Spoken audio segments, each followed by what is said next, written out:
አትቆርሽም፣ ምንም ኬክ አትቆርሽም። ስርዓት ያዥ። ከኔ ጋር ሆነሽ ምንም ኬክ አትቆርሽም። እዚህ ነው የመጣው ሰው። አንተ ኬክ ነው የመጣው። እሺ ትገይዳ እረፊ። ምንድን እያደረግሻለሽ? ጽጌ እንግዲህ ሰሞኑን አንድ ሰው ይዛ መጣ ነበረ። ይሄ ልጅ ፍቅረኛዬ ነው በማለት እንግዲህ ለዳኒ እያሳየችው ነበር። ዳኒ ይሄንን ማመን መቀበል አልፈለገም። በዛ ምክንያትም እንግዲህ ከባድ ነገሮችን እያደረገ ይገኛል። ቤቷ ድረስ እንግዲህ እየሄደም የሚያስጠላ ንግግር ተናግሯት በጣም ክብር በሌለው መንገድ አውርዶ በቃ ክብሯን ዝቅ አድርጎ ነው እየተናገረ የሚገኘውና ይሄ ልጅ እንግዲህ ማን ነው ምንድን ነው የሚለውን ነገር በደንብ እናወራበታለን። ጽጌስ ለወደፊት ምንድን ነው ማድረግ ያለባትን እንመካከራለን። ሌላኛው ደግሞ ዳኒ ጥጋቡ በቃ እስከ ጥግ ድረስ ነው። በቃ ከኔ በላይ ሰው የለም፣ ከኔ በላይ ወንድ የለም፣ ከኔ በላይ በቃ ብሎ የሚያስብ ሰው ነው በተፈጥሮ ማለት ነውና በጣም የሚያስጠላ ባህሪ ነው ያለበት። በጣም የሚያስጠላ የሴት ንቀት ነው ያለበትና አጠቃላይ እስኪ ምን አይነት ነገሮችን እናወራለን። ብቻ ጽጌ ይሄ ምድር በቃ የምድር ሲኦል ሆኖባታል። በቃ እንደፈለገ ስንት አመት አለፈው እንደ ህጻን ልጅ እንደተለመነ እሱ ሩሩ እንዳለችው ስንት አመት አለፈ። ስንት ጊዜ ነገር ያለው ቁም ነገር መያዝ አለባት እቺ ልጅ። እሱ ችግር የለውም የፈለገውን ሴት ከፈለገው ሰዓት በፈለገው ደቂቃ በፈለገው ቀን በፈለገው ወር በፈለገው አመት ማግኘት ይችላል። እቺ ልጅ ግን ሴት ናት አይደለ? ህይወቷ መኖር አለባት ከአንድ ሰው ጋር ከሚወዳት ከሚያከብራት ሰው። የምሬ ነው የምላችሁ። እኔ ከምንም በላይ ደግሞ ከፍቅር በቃ ክብሬን አስቀድማለሁ። በክብር አልደራደርም። እና ጽጌ ደግሞ ክብሯን ዝቅ አድርጋ አውርዳለች። ያ የሆነበት ምክንያት ምንድነው? ዳኒን ስለምትለማመጠው ማለት ነው። በአጠቃላይ እንግዲህ ይሄ የጽጌ ፍቅረኛ ነው ተብሎ የመጣው ልጅም እኛ እውነት ለመናገር ዳኒን ለማስቀናት ነው ያመጣችሁ ብለን እያሰብን ነበረ። ነገር ግን ጽጌ ደግሞ ትክክለኛ ፍቅረኛዋ እንደሆነ ህይወትን እንደጀመረች ምናምን ነው እየተናገረች የምትገኘውና ልጁም ዛሬ እንግዲህ ዳኒ መጦ ያ ሁሉ ረብሻ ፈጥሮ ሲሄድ እሱ ደግሞ ለምን እንደዚህ ታረጊያለሽ? ለምን ከሱ ፊት ክብር የሌለው ወንድ አምጥተሽ ለምን እንደዚህ ታረጊያለሽ? ለምን እሱ ካለ እኔን ጠራሽኝ? ምናምን ብሎም እሱም ጥሏት ነው ሄደው። ጽጌ ብቻዋን የቀረችው በመሀል ቤት ማለት ነው። አጠቃላይ እስኪ በደንብ እናወራበታለን። በመጀመሪያ እንዴት ናችሁልኝ ውዴ ቻናሌ ቤተሰቦች? ስለመጣችሁ ከልብ አመሰግናለሁ። እንግዲህ ነጭ ነጯን እውነቷን ከዚህ ቻናል ላይ ታገኛላችሁ። እኔ የተሰማኝን ትክክለኛ ከማንም ምንም እዛ ሲወራ እዚህ ሲወራ ሰምቼ ሳይሆን በራሴ ነው ቪዲዮ ነው ያለው መጥቼ የራሴን ሀሳብ እሰጣለሁ። አለቀ። ከዛ ውጭ የማንንም አልሰማም ማለት ነውና የራሴን ሀሳብ ሳቀርብላችሁ በመጀመሪያ ዳኒን እኔ በመጀመሪያ ማለት አይቸው ነው ይህንን ውሳኔ ልወስን የቻልኩትና ዳኒ በጭራሽ ለጽጌ የሚሆናት ሰው አይደለም ብዬ ነው የማስበው የማምነውና ጽጌ የራሷን ህይወት መጀመር አለባት፣ የራሷን ኑሮ መኖር አለባት ብዬ የማምን ሰው ነኝ በአጭሩ ማለት። ምክንያቱም የሚሆናት ቢሆን ኑሮ ይሄ ሁሉ አመት ዛሬ ተናግሯል። እኔ ነኝ የማውቃት ችን ሴት እኔ ነኝ ከድሮ ጀምሮ የማውቃት። ስለዚህ አንተ አታውቃትም፣ ዛሬ ነው የመጣ ውጣ ብሎ ነው እንግዲህ ይሄ ልጅ እያባረረው ጥሩ ጊዜ እያሳለፉ ኬኩን በቃ ቆራርሶ በእጁ አቦካክቶ ምናምን ጽጌን ለመምታት ሲገላገል የነበረውና አጠቃላይ ይሄ ልጅ ክብር የለውም። ላንቺ ክብር ከሌለሽ እድሜ ልክሽን እድሜ ዘላለምሽን ከሱ ጋር ሆነሽ ስትቃጣይ ከምትኖሪ እድሜ ልክሽን ክብርሽን ሲያወርዱ ዝቅ ከሚያረግሽ ከሚኖር የሚያከብርሽን ወንድ ስንት ሰው ይፈልጋታል። ጽጌ በጣም ንቁ ሴት፣ በጣም አስተዋይ የተማረች፣ በጣም ያራዳ ልጅ። የምሬ ነው የምላችሁ። በጣም ነገራቶችን በትኩረት የምታይ የእውነት የአራዳ ናት ጽጌ። በነገራችን ላይ በእውነት ነው የምላችሁና ያ አንቺን በጣም የሚፈልግሽ ሰው እያለ ይሄ ዳኒ ምኑን አይተሹ ነው በዚህ ልክ እየተለማመጥሹ የምትገኙ? በጣም ስለገረመኝ ማለት ነው። እና ሌላኛው ደግሞ ይሄ ልጅ ፍቅረኛዬ ነው ብለሽ መጠሻል አይደለ? ትክክለኛ ፍቅረኛዬ ነው ህይወትን መጀመር ፈልጋለሁ ብለሽ መጠሻል። ዳኒ አታስፈልገኝም በእኔ ህይወት ውስጥ የራስ ጉዳይ ብለሽዋል አይደል? እንደዛ ከሆነ ዛሬ ዝግጅት አዘጋጅተሽ ላይክ ለፍቅረኛ የሚዘጋጅ በአበባ ቤትሽን አንቆጥቁጠሽ ምናምን ነገር በጣም ደስ የሚል ኬክ አዘጋጅተሽ አብረን ኬክ እንቁረስ ፍቅራችን ይፋ እናደርግ ብለሽ ነው የመጣሽው። ዳኒን እዚህ ጋር ምን አመጣሽው? ለምን አመጣሽው? ውሸት ሲጀመር ከዚህ ልጅ ጋር ምንም አይነት ግንኙነት የላችሁም። እውነቱን ንገሪኝ ካልሽኝ ከአንድ ቀን ከሁለት ቀን በላይ አትተዋወቁም። በደንብ በትክክል መናገር የምፈልገው ነገር ማለት ነው። ጽጌ ይሄን አሁን ዛሬ ያመጣችውን ልጅ ዳኒን ለማስቀናት ሆን ብላ እሱ የሄደበት መንገድ በጣም የሚያስጠላ ስለነበር ሆን ብላ እሱን ለመጉዳት፣ እሱን ለማናደድ፣ እሱን ለማበሳጨት፣ እሱን በቃ እልህ ለመጋባት ነው ያመጣችው። ግን አንድ ነገር ልናገር፣ ጽጌ ሙሉ በሙሉ እያጠፋሽ ነው የምትገኙ። ይኸውላችሁ ጥፋትን በጥፋት የምትመልሱ ከሆነ ተያይዛችሁ ገደል ውስጥ ነው የምትገቡት፣ ተያይዛችሁ እሳት ውስጥ ነው የምትገቡት። ማንም አይደንም፣ ዳኒም ጽጌም ማለት ነው።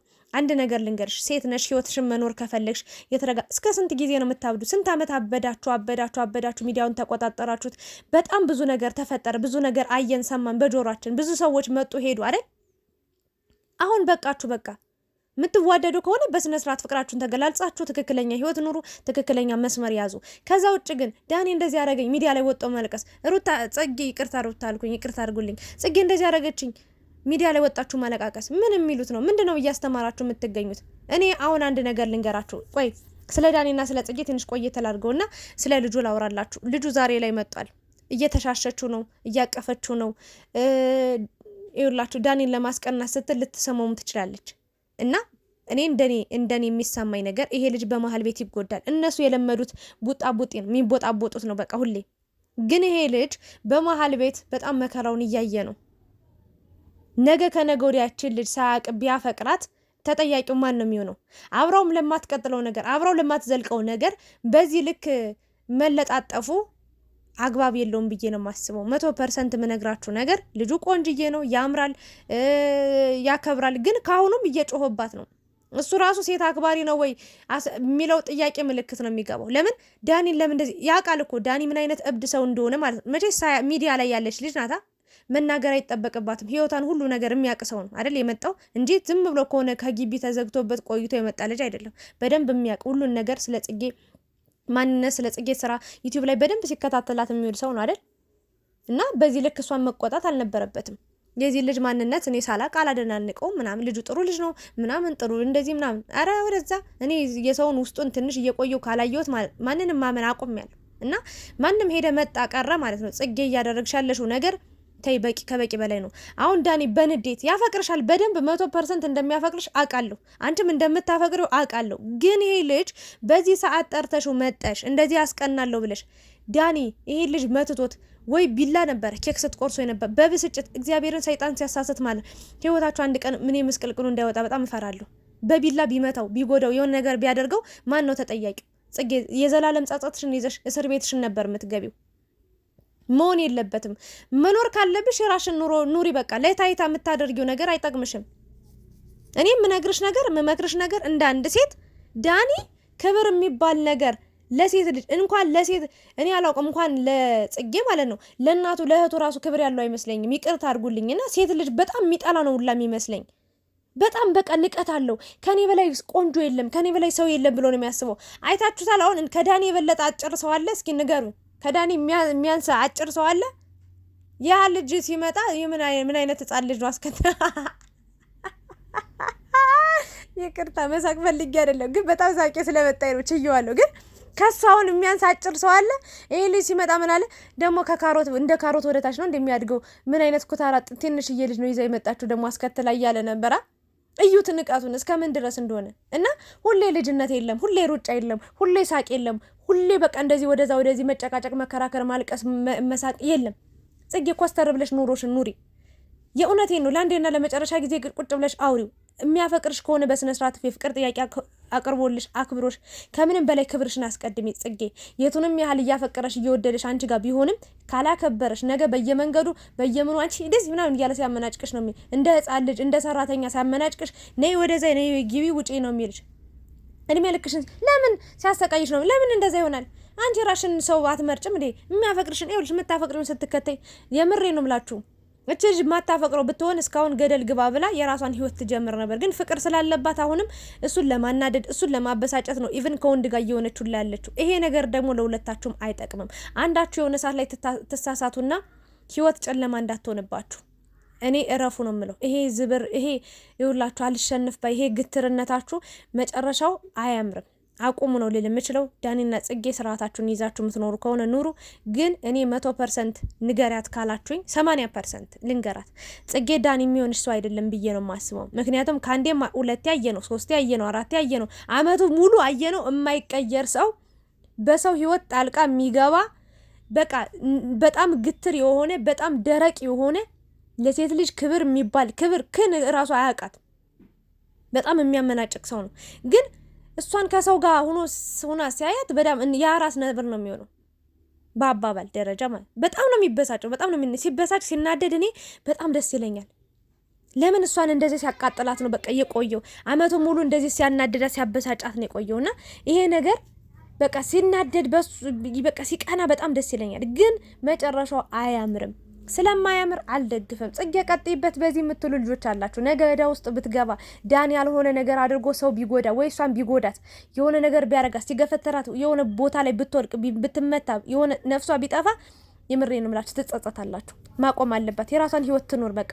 ወይ ዳኒን ሙሉ በሙሉ ከልቧ ከህይወት አስወጥታ የራሷን የኔ የምትለውን ሰው ትጀምር። ካልሆነ ደግሞ ማስቀናቷን ታቆም በቃ። እንደ ጸባዩ እንዳመሉ ችላው እንደኖረች ትቻለው። በቃ ይሄንን ነው ልናገር የምችለውና ዳኒ ደግሞ ዛሬ መጥቶ አንተ አታውቃትም እችን ልጅ እኔ ነኝ የማውቃት ጽጌና አብሬያት የኖርኩት እኔ ነኝ። አብረ መኖሩ ምን ዋጋ አለው? ሌላ ሰው የማያውቃት ሰው መጥቶ ሲያከብራት አንተ እንዴት ነው ከፍ ዝቅ የምታደርጋት? እንዴት ነው ያቀለለችብህ? የእውነቴን ነው የምላችሁ። በጣም እኮ ነው ከጥፍሩ ቆሻሻ ራሱ አይቆጥራትም። ከዛስ ወይ ከሌላ ሰው ጋር እንድትሆን አይፈቅድላት ወይ እሱ አብሯት ሊሆን አይፈቅድ። ምንድነው ማለት ምን እንድትሆን ምን እስክትሆን ነው እየጠበቅክ የምትገኘው? ዳኒ በጣም ስነ ስርዓትን ያዝ። የእውነት ለሴት ልጅ ለሰው ልጅ ክብር ይኑር። ክብር የሚባል ነገር በህይወቱ አያውቅም። በቃ ይሄ ደግሞ በጣም አስጠሊታ ነገር ነውና እንግዲህ ዳኒም እንግዲህ ልጁ አሁን የመጣው ልጅም ጥለዋት ነው የሄዱት። አሳዝናኛለች፣ እያለቀሰች ነበር። አልዋሻቸውም፣ ደብሯት ከፍቷታል። ደግሞ አንቺ ነሽ ጥፋተኛ እያላት ነበረ። በእርግጥ እሷ ነሽ ጥፋተኛ። ጽጌ አንቺ ህይወትሽን መስመርሽን መያዝ ከፈለሽ ለምን ትነካኪያለሽ? ለምን ዳኒ አንቺ ባለበት ይወቅልኝ ፍቅረኛ አለኝ ማወቅ አይጠበቅበትም እኮ። ስለ አንቺ እንቅስቃሴ ከተውሽው ከረሳሽው ማወቅ አይጠበቅ ማስረዳት አይጠበቅ። ምንም አያገባውም እና እድሜ ልክሽ እንዲተሻማቀሽ የምትኖሪ ቤትሽ በቃ እየመጣ እንደፈለገ ተናግሮ ይወጣል። ስራ ቦታሽ እንደፈለገ እየመጣ ነይ ውጪ ነይ ግቢ ይሄን አድርጊ ይሄን ውሰጂ። ማን ስለሆነ ነው እሱ? ይሄን ነው ልል የምችለው። ግን ጽጌ በዚሁ ሙድ ቀጥላለሁ ካልሽ የሚበላሸው የራስሽ ህይወት ነው። እኔ ተናግሬያለሁ። ነገ እያለቃቀሽ ሚዲያ ላይ ትመጫለሽ። እንደዚህ ማድረግ ፈልጌ እኮ አልነበረም፣ እንደዚህ ነበር ያሰብኩት ግን እንደዚህ ሆነብኝ ብትይ ምንም መፍትሄ የለውም። ምክንያቱም አስቀድመሽ አንቺ ማገናዘብ ካልቻልሽ ጭንቅላት አለሽ አይደል? በጣም ጎበዝ ነሽ፣ አራዳ ነሽ፣ ንቁ ነሽ። ይሄን ማገናዘብ አርቀሽ ማየት ካልቻልሽ ከባድ ነው። እሱ የጀመረ እሳትን በእሳት ማጥፋት አይቻልም በምንም ተአምር። ተይ በቃ ይቅርብሽ፣ ከዳኒ ህይወት ውጪ ወይ ደግሞ ይሄን ልጅም ካሁኑ አሪቂው። ነገ አፈቀርኩ ነው ቢመጣ ህሊናሽስ እንዴት ወይ አትለጣጠፊበት። የሆነ አወራርሽ አክሰንትሽ ራሱ የሆነ ያፈቀረች አይነት ልክ እንዲያፈቅር። ወንድ ልጅ ደግሞ ሞኝ ነው። እንደዚህ አይነት ነገሮችን እንኳን አይቶ ማለት ነው ቶሎ ነው እንደው ፍቅር የሚይዘው ወንድ ልጅ። እና ለሱም ማስቢለት፣ ለራስሽ ብቻ አትኑሪ። የራሳችሁን ህይወት ለማመቻቸት ብላችሁ ልጁን መጠቀሚያ ማድረግ የለባችሁም። እኔ ከተሳሳትኩኝ እስኪ አርሙኝ። አሁን ዳኒና ጽጌን የማያውቃቸው ሰው አለ ብዬ አላስብም። በእርግጥ አብዛኞቻችሁ የምታውቋቸው ብዬ የማስበው አሁን አብርሽና ሩታ ጋር መስራት ከጀመሩ በኋላ ነው። ግን ከዛ በፊት ገና ጩጬው ነው በቃ። እሱ የሆነ ገና ቀጫጫ ቀርጫው የሚያስጠላ፣ እሷም እንደዛው በቃ። እንደውም ጽጌ እንኳን ድሮም ቆንጆ ነበረች፣ ግን እንደዛ እያሉ ጀምረው ነው አብሮ መስራት የጀመሩት። እና ከዛ ጀምሮ እኔ እከታተላቸው ነበር። ለዛም ነው ሙሉ በሙሉ እኔ እርግጠኛ ሆኜ ሀሳብ አስተያየት ኮሜንት እየሰጠው የምገኘውና እስከ ዛሬ ሁሉ አመት ቆይተዋል አይደል? ኦልሞስት 1 አመት በላይ አይታችኋቸዋል። እርግጠኛ ሆኜ የምናገረው ነገር ምን ለውጥ አያችሁባቸው? እዛው በቃ ዙሮ እዛው ሁሌ እንደተጣሉ ሁሌ እንደተጨቃጨቁ። ሰው የሚጠብቀው ሌላ፣ እነሱ ነው የሚመጡት ሌላ። እና 3-4 አይነት ማንነት ያላቸው ነው የሚመስለኝ እውነት ለመናገርና ከባድ ነገር ነው እየተፈጠረ የሚገኘው። ምን አይነት ሀሳብ አስተያየት አላችሁ? ጽጌ ዳኒን ከነጭራሹ ከህይወቷ አስወጥታ የራሷን ህይወት መጀመር አለባት ነው የምትሉት? ወይስ ደግሞ ዳኒን የፍቅር ጥያቄውን ተቀብለው ወይ ደግሞ አንድ ላይ እንሆን ብላ አውርታው ይሄ ልጅ ማራቅ ነው አረቃው አሁን አዲስ የመጣ ፍቅረኛ ነው ያለችውን እሱን ትታ ከዳኒ ጋር ነው መቀጠል ያለባት? እስኪ ሀሳብ አስተያየታችሁን ኮሜንት ላይ አስቀምጡ። እስካሁን አብራችሁ ስለነበራችሁ ከልብ አመሰግናለሁ። በሌላ ቪዲዮ በሌላ ርዕስ ደግሞ እንገናኛለን። ሁሌም ስለምታበረታቱኝ፣ ስለመልካም ምክራችሁ፣ ስለመልካም ኮሜንታችሁ እጅግ በጣም አመሰግናለሁ። አብራችሁ ስለነበራችሁ አመሰግናለሁ። አሁንም እኔንም ላይክ ሼር በማድረግ እንግዲህ እያበረታታችሁኝ አለንልሽ በሉኝ በአጠቃላይ ማለት ነው። እና ለምትሰጡኝ ኮሜንት የእውነት እግዚአብሔርን በጣም ነው አመሰግናችሁ። በደንብ ነው ኮሜንታችሁን ደግሞ እያየሁት ያለሁትና እወዳችኋለሁ። ሰላም ቆዩልኝ።